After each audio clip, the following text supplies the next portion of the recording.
Today we're going to learn about a great man named Elie Wiesel, who is a Holocaust survivor and an activist. So Elie's early life, he was born in September 30th in 1928 in Romania. He grew up with his three sisters. He spoke Yiddish, Hungarian, Romanian, and German, and he learned Hebrew at school. At the age of 15, Elie and his family were sent to Auschwitz, a concentration camp which was part of the Holocaust. In 1944, Elie Wiesel, along with his family, was taken to the Auschwitz extermination camp. He lived in a camp where he was starving. Nearly all of his family was killed while held and brutalized by the Nazis. In 1945, only two of his sisters survived. His father was also killed. Wiesel gave a speech at the White House in 1991 titled "The Perils of Indifference," in which he emphasized the dangers of apathy. While in captivity, he and those he was with felt abandoned and forgotten. They believed that the world could not know of their suffering, or else some action would be taken. They felt the sting of indifference.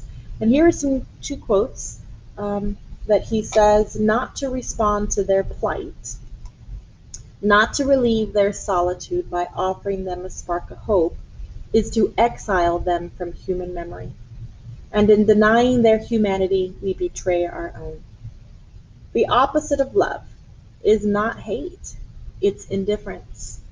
The opposite of beauty is not ugliness, it's indifference. The opposite of faith is not heresy, it's indifference. And the opposite of life is not death, but indifference between life and death. So indifference means that you do not care one way or the other. You have no feelings for or against something. And so loving is feeling joy for someone. Hate is also feeling anger towards someone, but indifference is not feeling anything at all. So in this speech, he says that he came to the conclusion that the peril threatening humankind today is indifference, not caring, even more than hatred. There are many more people who are indifferent than there are people who hate. Hate is an action. Hate takes time, hate takes energy, and even it demands sacrifices. Indifference is nothing. But indifference to hatred is encouraging hatred and is justifying hatred. So what we must do, I mean your peers and mine, is fight indifference. I have devoted much time to explore indifference. And again, I came to a conclusion that the peril threatening humankind today is indifference, even more than hatred. There are more people who are indifferent than there are people who hate. Hate is an action. Hate takes time. Hate takes energy. And even it demands sacrifices. Indifference is nothing. But indifference to hatred is encouraging hatred and is justifying hatred. So what we must do, I mean your peers and mine, is fight indifference.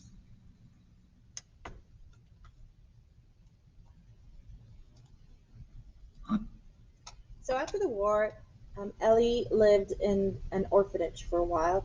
After he started to study literature, he studied in Paris. Then later on, he became a journalist. He wrote mostly about his experiences when he was in the death camps. In 1990, he became a chairman of the United States Holocaust Memorial Council. After surviving the Auschwitz concentration camp, after being sent there when he was only 15 years old, Wiesel spoke out in a time when most Holocaust survivors remained silent. He wrote his first book, Night, in 1960. It would be translated into 30 languages and is read by millions. This is a high school book that you will be reading. Wiesel wrote more than 60 books and won a Nobel Peace Prize in 1986 and received more than 100 honorary degrees in his lifetime. So let's think about it. According to Edmund Burke, The only thing necessary for the triumph of evil is for good men to do nothing. When is it appropriate to get involved, to stand up? In your L&B, explain the importance of taking action in order to do what's right. Why is it important that we must stand up, get involved, and take action in order to do what's right? We'll be using your ideas tomorrow and all of next week. And so really think about um, standing up for what's right and doing something. Caring would be the opposite of indifference. Have a great day, gladiators. So don't forget to do your discussion post in Schoology. You will be looking up the definition of, I should say, indifference and provide the definition in the post. What does Elie Wiesel mean by his quote, "The opposite of hate is not love, it is indifference"? Have a great day, guys.